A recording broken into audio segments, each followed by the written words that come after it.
عايزه اقول لكم بقى اللي احنا النهارده في ونيتي ستور حرفيا مفرحين الاطفال، لان احنا مدلعينهم في قسم الاطفال.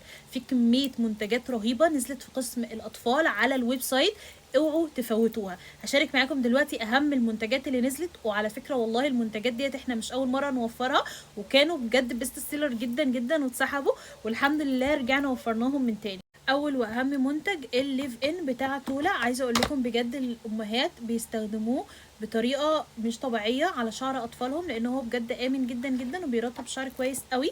احنا وفرناه، تقدروا تشتروا قطعه وممكن كمان تشتروا قطعتين وتستفادوا بالعرض اللي نازل على القطعتين.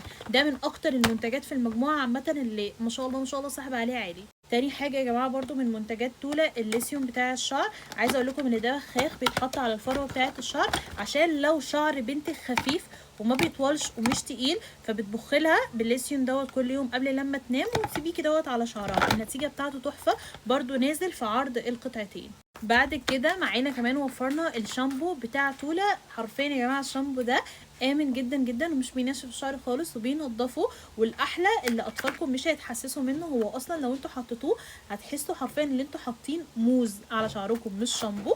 نازل برضو قطعه واحده لو حابين تشتروه كقطعه، ونازل في عرض القطعتين.